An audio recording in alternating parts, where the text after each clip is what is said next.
o'clock on the dot, so I think it is a good time to go ahead and kick off today's Greensboro Chamber Action Daily Call.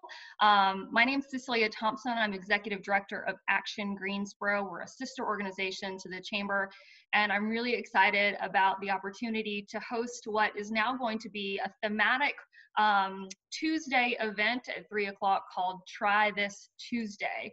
When we started thinking about what folks were looking for while they're working from home, we really talked about what are the new habits or techniques or tricks that people could integrate into their daily lives to make them more exciting and more useful and maybe more fun. These days seem to be a little longer than they felt previously. And so as folks are working at home and trying new things, we thought Try This Tuesday would be a good fit. So a couple housekeeping bits before we get started.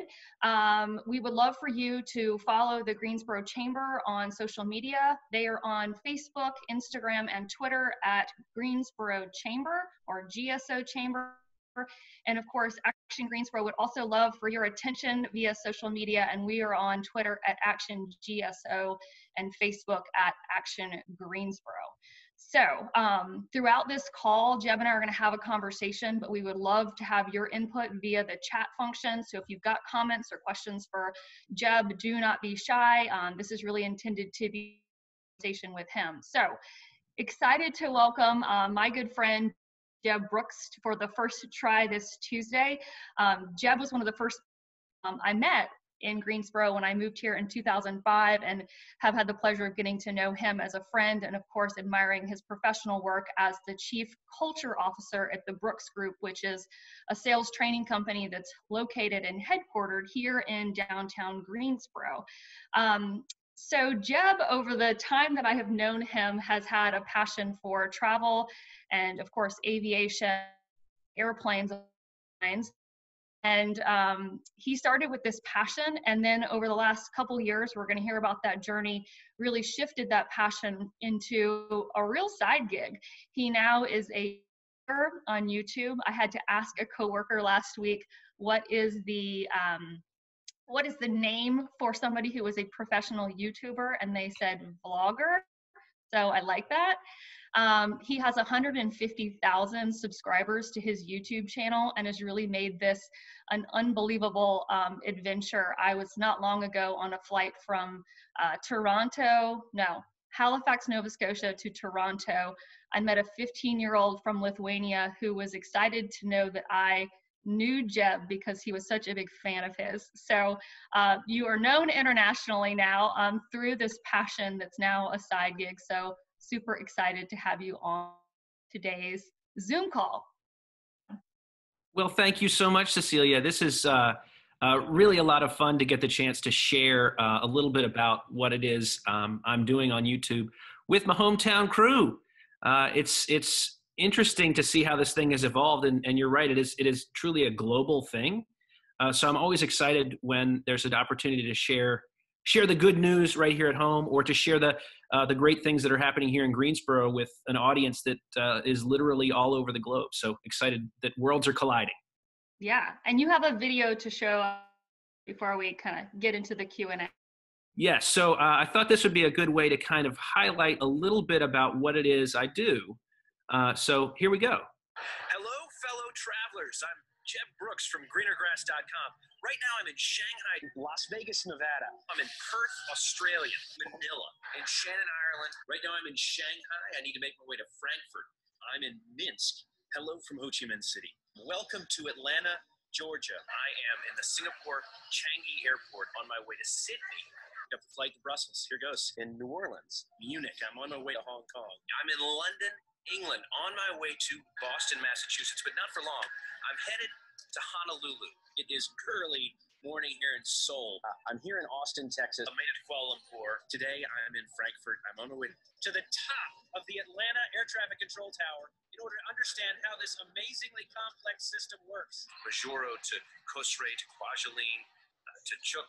I'm in Raleigh, North Carolina. Good morning from Tokyo. I have come to Hamburg, Germany, which is a beautiful city, maybe a little bit more beautiful in the summer than the winter. Whatever, I've made it to Bali, Greensboro, North Carolina.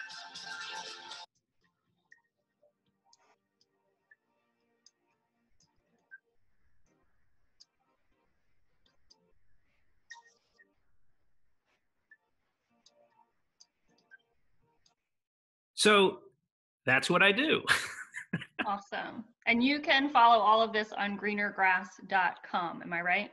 That is the greatest place to find it all coming together. Okay. So my first question for you is, we chatted last week and you mentioned that you were traveling this week, and I was very confused by that. So can you tell me where you are mentally and where you are physically? And if you don't know, I'm in a Honda Jet right now. That's pretty impressive. They've got good Wi-Fi on those aircraft. Yeah. It's really strong. So obviously we are sheltering in place, staying home, doing all those things, washing our hands right here in Greensboro. We had originally, my girlfriend and I, Suzanne and I, had originally planned a pretty epic journey from here in Greensboro to Santiago in Chile. And then we're going to catch a flight to Easter Island. And then once a week, there's a flight that goes from Easter Island to Tahiti. So we would have been on that flight last night. So mentally, I am sitting in Tahiti, in Bora Bora, and physically, I'm right here with you. Well, we're glad you're safe at home in Greensboro. Indeed. Cool. So as I mentioned, you've always had this passion for travel and aviation. So can you share with us the origin of this passion? Yeah, I think a lot about that, actually, because there are a fair number of younger people who follow the channel as well. And so I think about my background. When I was a kid, I loved airplanes. I really did. I think a lot of it had to do with the fact that my father traveled for work. And so I was always curious about how he was getting where he was going and all that kind of thing. And I just really had a passion for aviation.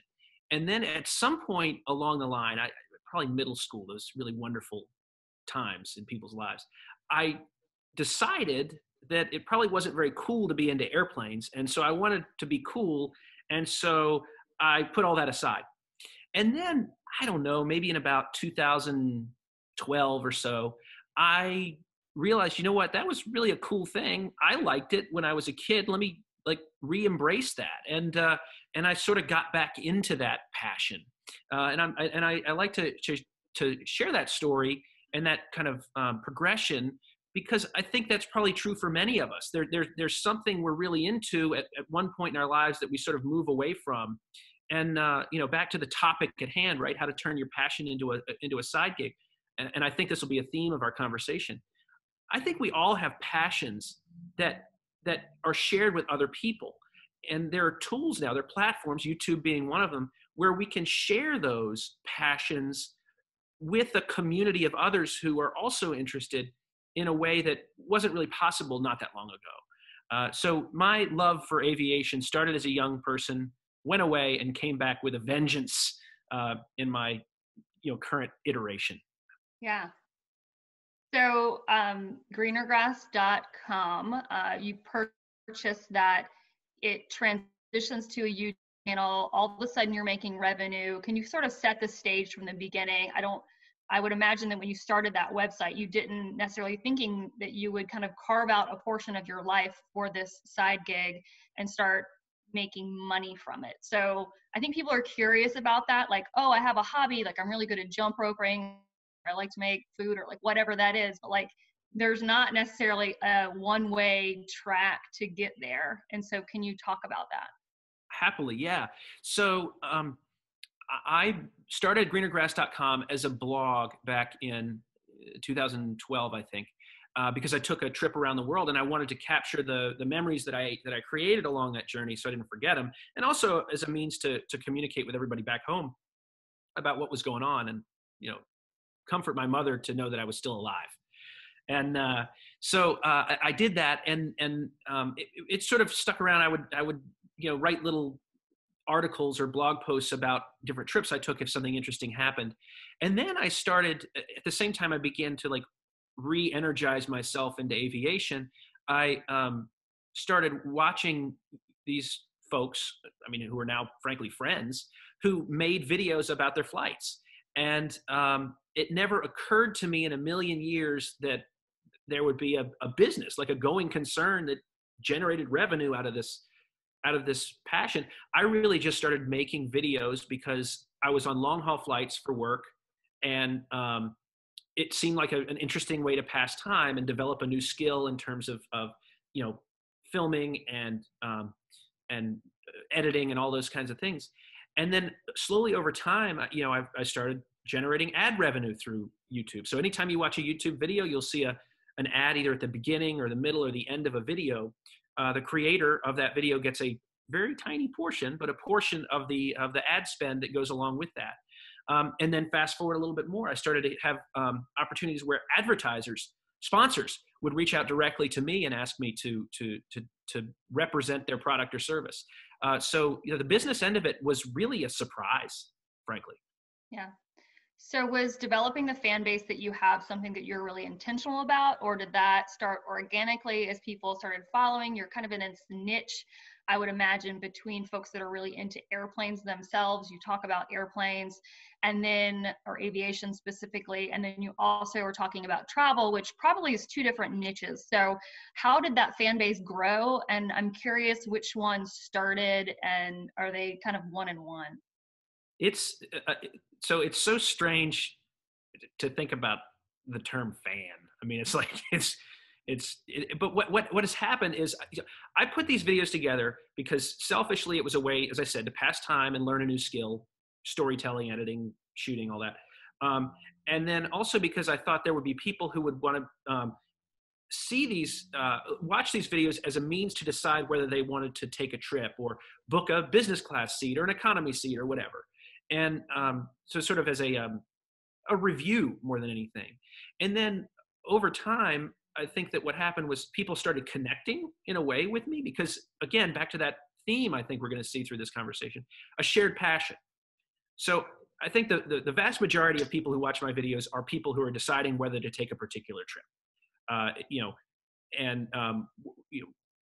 It's research. But there's a subset of people who are genuinely interested in the same thing I am, and so there's a connection that forms.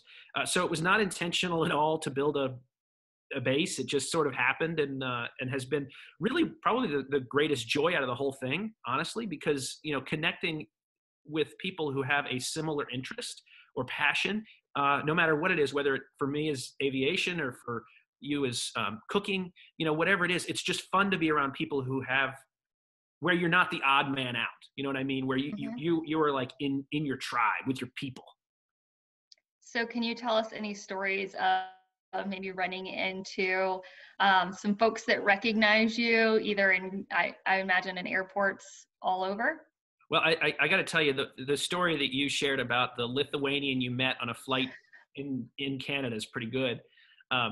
But I think one of the most surprising things that happened, Suzanne and I were in Prague Prague for Thanksgiving this last year. And I had gotten really sick in Prague. I was just not well. And we were boarding the plane and she went left, I went right. There were two people checking passports. The guy looked at my passport, looked at me. His eyes got real big. He said, "Oh my God, you're Jeb Brooks." I thought that was pretty funny because a random like gate check in Prague. I mean, it brought to mind how amazing this thing has become. Yeah. Well, it kind of makes me think about digital connections now really are so international, and whether it's the gate guy in Prague or you interviewed the CEO of Delta not long ago. And so all of us really matter in commerce, and how integral I would say each of us are to making business work, especially in times like today when the world is so disrupted by everything that's going on. So tell us about your interview with the CEO of Delta. Well, to your point, it's there are all these new channels and new ways of connecting with customers or with vendors or with partners or with employees or whoever. And so I was flying out to the West Coast for work, and I was reading a book about the airline industry, and it was really a terrible book. And as I was reading it, my mind was wandering. You know what I mean? Like you're reading something like, I gotta get through this. But so, they were talking about different CEOs, and I thought, well, why not email? I was on a Delta flight. Why not email Ed Bastian? What's gonna happen? So I emailed. About 20 minutes later, he emailed right back. It said, "Sent from my iPad." and he said, "Hey, yeah, let's do an interview. That'll be lots of fun." And he copied his entire communications team. We put the thing together. A few weeks later, I was sitting in his office talking about his vision for Delta Airlines, and his observation about this whole thing is, meaning what I do, is that it's free marketing for Delta, and I think that's an interesting, probably business lesson to think about. How can I, as a business leader, celebrate people who are passionate, not necessarily just about my brand, but beyond that, what it is I do in a creative and different way, right? Like with Delta or Etihad or American, or pick your airline, I am paying them to advertise for them. Like I buy a ticket, and then I make a video that, 100, 200, 300,000 people will watch, celebrating their company. I think that's as a sort of the Brooks Group side of me, that's amazing that would exist, but it does. Yeah. So say I'm anyone in Greensboro. I'm home. I've been staying up at night thinking about something that I'm really passionate about. I'm trying to think of a good example. Maybe that's cooking or something else. And I'm wondering, I've got all these tools now. I know how to use Zoom, and I know how to take videos. I'm used to looking at myself on the screen all of the time. How would I make that first step? And maybe it's not necessarily thinking about the revenue first, but what are the natural touch places that people need to think about if they want to explore turning a passion or a hobby into a side gig? This is call me Captain Obvious, but the number one thing that keeps people from doing this is between their ears. It's just not a willingness to start. So I get, I don't know, a couple of dozen emails a week from people who are thinking about starting to do, what it is I do. And my advice is always the same: just start, put something out there. And ultimately, all of us, I think, at least in my little world, what we're really doing is building a community, right?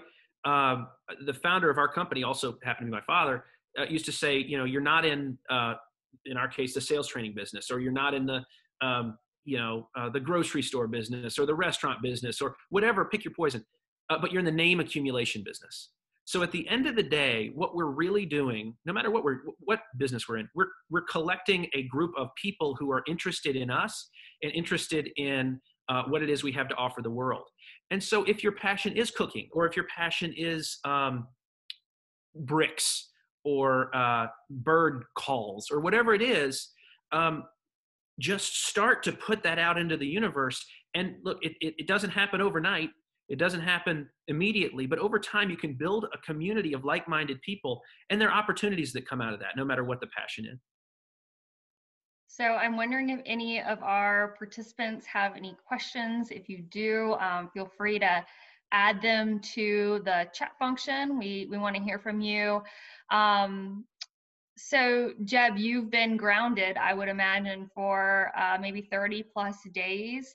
I know you love Greensboro. So maybe let's start with that question. You could live probably anywhere you want to in the world and still be with the Brooks Group, but you're choosing to be here.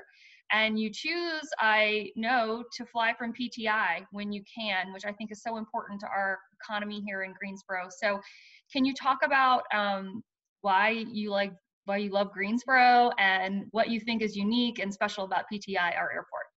Yeah, I was talking to a friend of mine who does this same thing on YouTube, and somebody said he was home lagged. So yeah. We're used to being jet lagged, but now we're home. I didn't know you could feel this awake all the time. But no, Greensboro, I'm literally preaching to the choir on this call, right? But you can't get much better than Greensboro. I mean, we've got so many great amenities without traffic. You go anywhere else, traffic is a problem, and that's I hate waiting. So that's great. But then you've heard me sing your praises many times along this point. But I think you are the perfect example of what makes Greensboro so special. You came to this community. You wanted to make a difference, Cecelia, in the community, and you engaged. And Greensboro opened its arms up wide and said, "Come on in. We're ready."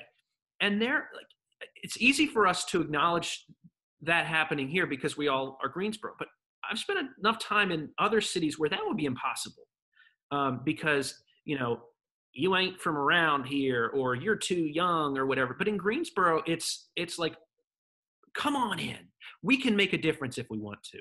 I think that's one of the things that makes Greensboro special. And then when I think about the airport as a specific example of an amenity that we have, it's tremendous. And the reason is just in the tagline: fly easy. I mean, there could be nothing more true about, no better way to describe the airport. And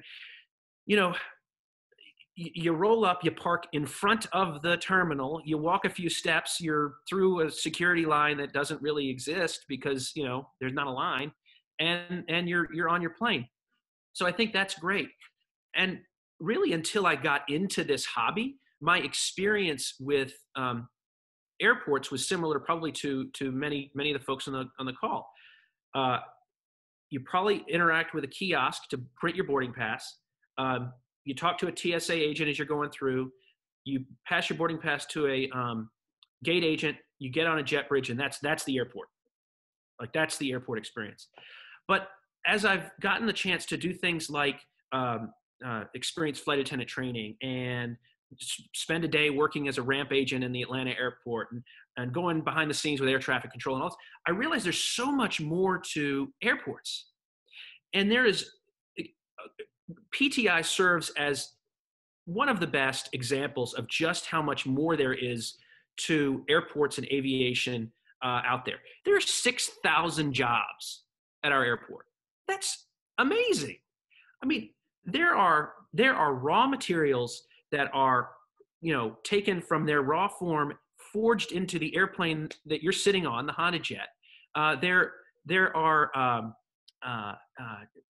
the work that's done at HAECO is unbelievable. I mean, it's incredible. And Textron, and there are all these other, Swift Air, there are all these other examples of really amazing companies that exist at our airport that are beyond just that, TSA gate agent jet bridge experience that make Greensboro just such a special airport.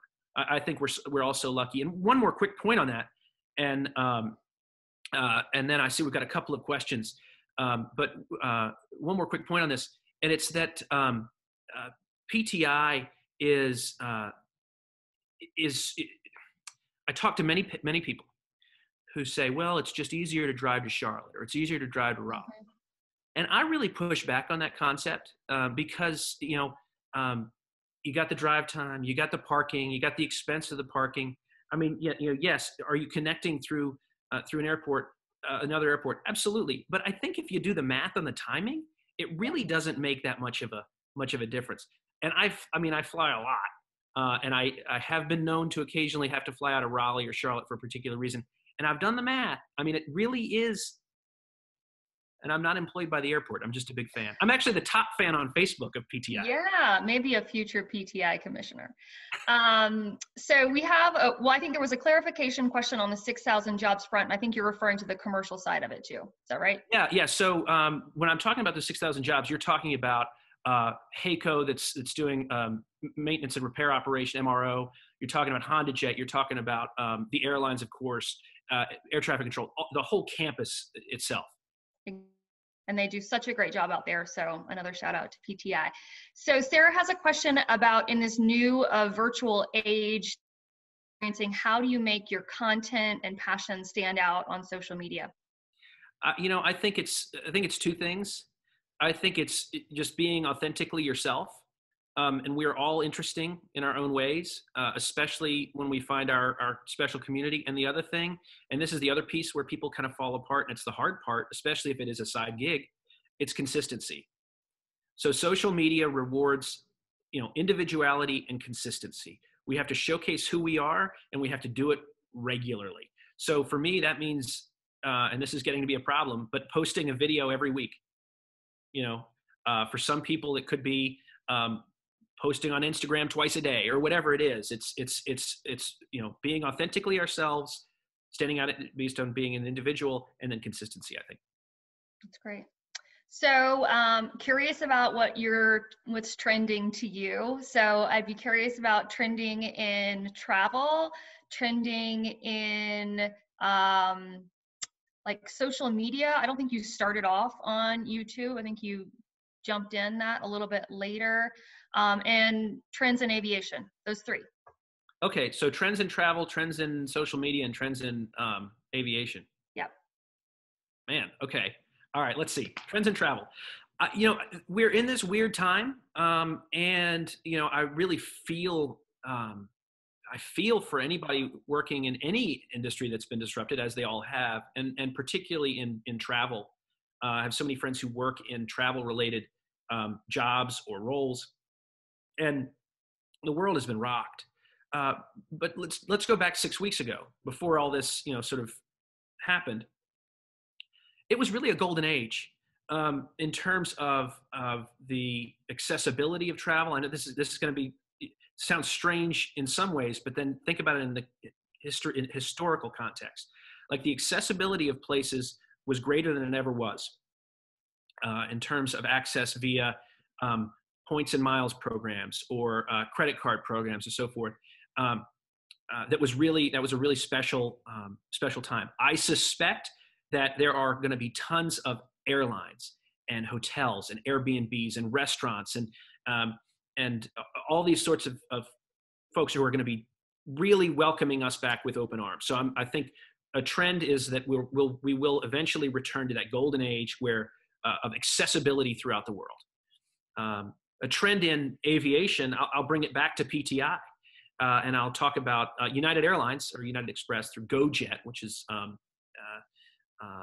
a subsidiary sort of United Airlines, recently launched a new aircraft type, the CRJ 550. And I think the Business Journal and the News and Record both did nice stories about this aircraft. GoJet has a maintenance and crew base here in Greensboro. Those are more of those 6,000 jobs.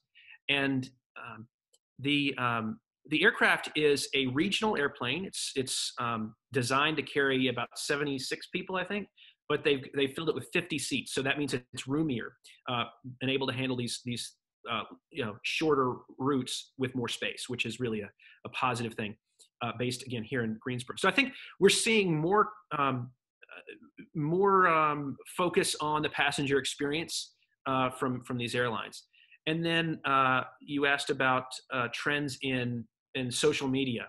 I got to learn TikTok. Mm-hmm. Wondering if that's.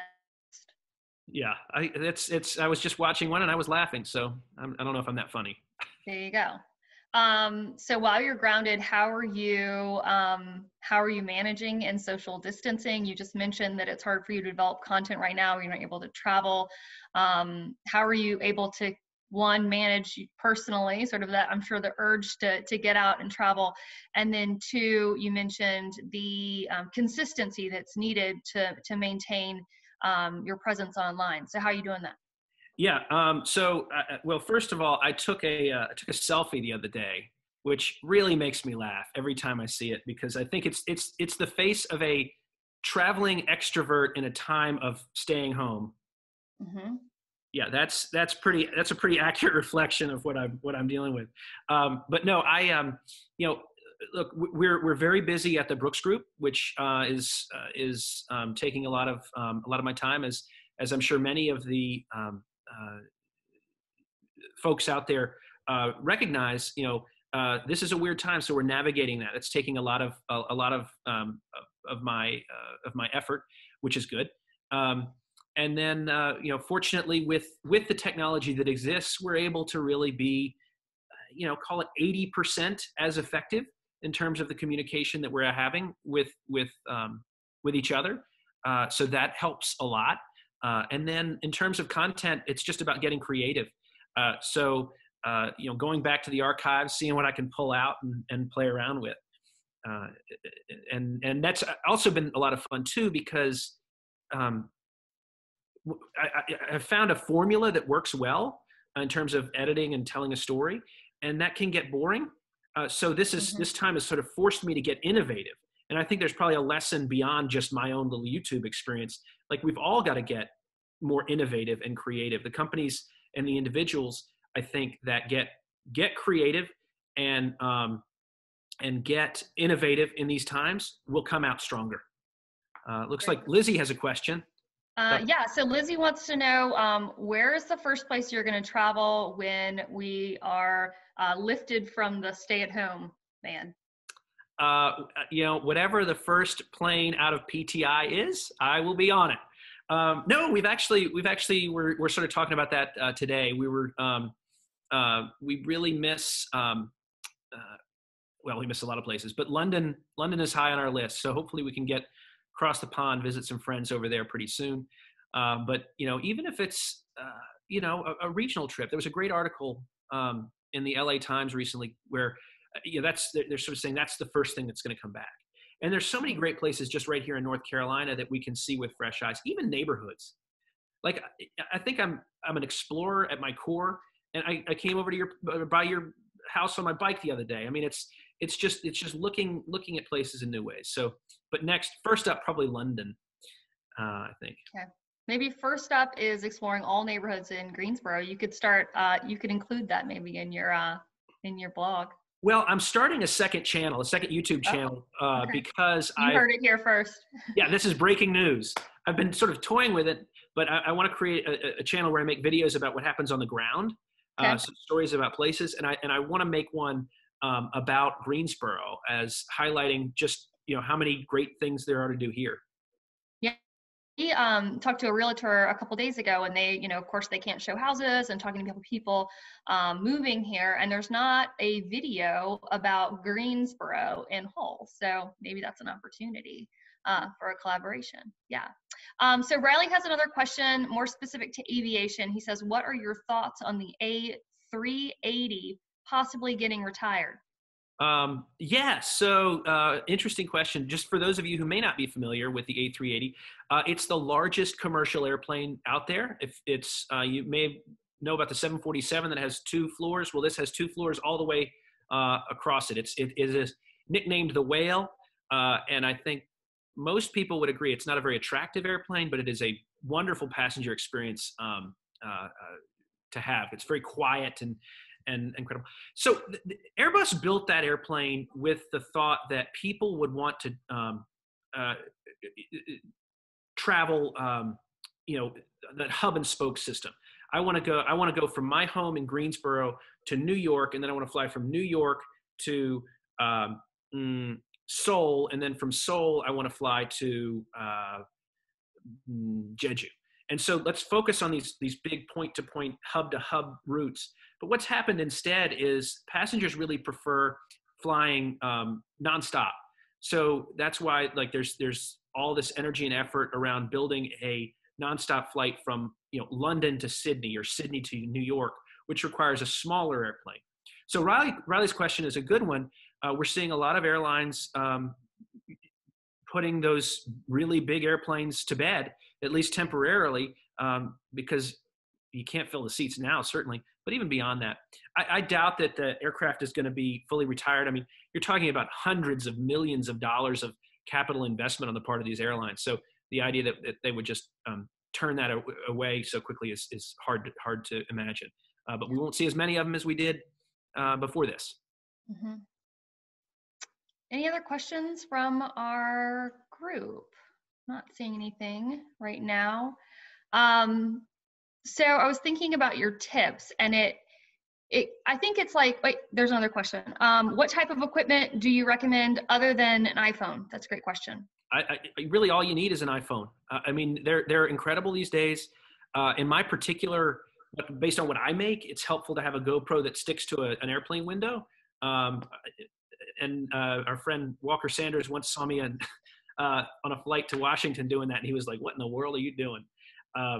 Anyway, so yeah, but an iPhone is all you need. I think that back to your question about how to get started, mm-hmm. I think so many people use the equipment almost as an excuse, but you don't need a whole lot of stuff to get started with this. I mean, an iPhone is perfect. Cool. Others? Oh, not a question, but Kaylee, who's a former Campus Greensboro fellow at Action Greensboro, had an internship at PTI, now works there full time, gotta brag. She says, follow PTI on social media for travel related updates as they report. They are at Fly from PTI on Facebook, Twitter, and Instagram. If you want to know more about what PTI is doing and how they're really thinking forward about how we all get back on planes soon, hopefully, fly from PTI.com. Brilliant. Thank you, Kaylee. So I was thinking about your tips, and I think it's just like a lot of things. You have a passion for something, you're committed to doing it. It's going to take a lot of hard work, and you need to be consistent in doing that. And, you know, being on this Honda Jet right now, I am reminded by the story of Mr. Fujino, who designed the Honda Jet on a napkin first and sketched it, and the commitment that he had to bring that vision to life, which is now located at PTI and is sending planes really all over. Whether that's a side gig or maybe something that's a passion that you want for your full-time job, I think that's sort of the recipe to success at a super high level. 100%. I mean, you know, and here's the thing, like what I'm doing, it doesn't, I know it doesn't look like work, and it doesn't feel like work either, but in a way it is work. But work is what we make it, and we can create the reality we want to create. And but it, like, I think my favorite part of it is, of course, traveling, but then the second favorite part is editing the videos, and it takes hours. It takes me about 1 hour for every minute of video. And it's because I'm an amateur. I'm sure that if I were a professional, I could do it better and all this, but I love it. I absolutely love the time. That's my means of relaxing. And I completely, like, time just goes away. And I'm sure many of our viewers have the same experience in other parts of their life where you get into flow and you just completely lose track of time. And, you know, you start at 8 o'clock in the morning and the next thing you know, it's 10 o'clock at night.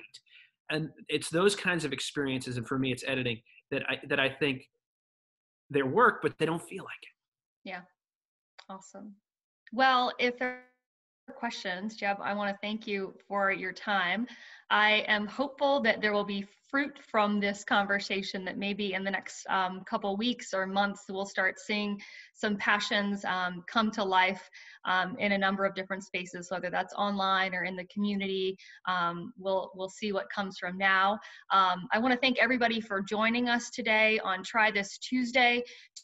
Tomorrow on our chamber action call is Work from Home Wednesday. We're really into alliteration these days. Deborah Hooper, our COO, is going to be talking about homeschooling. So I know a lot of parents around this community are thinking about best practices and tips needed to make homeschooling more fruitful for everyone, both parent and child. She is going to have Whitney Oakley from Guilford County Schools on, who is a teacher, an administrator in curriculum design at GCS, and of course a parent herself, and also our own Heavenly Walker from member engagement at the Chamber, to give her perspective on balancing working for the Chamber full-time and also being a homeschool mom. Finally, I want to remind everybody to complete the census if you haven't. It's so important to our community. Dollars and congressional seats really rely on your participation, and so we thank you in advance for doing that. And a warning that if you don't, you'll probably get some stranger knocking on your door in the next few weeks. So complete the census. See you tomorrow. Next Try This Tuesday, I'm excited to have Mel, who's the author of the book, This Is Where You Belong, about the science of place attachment and how humans fall in love with cities. So we're going to talk about my love for communities, her love, and hopefully get some good questions from you. So until then, we'll see you next week. Thanks, Jeb. Thank you, Cecelia. Bye, everybody. Bye.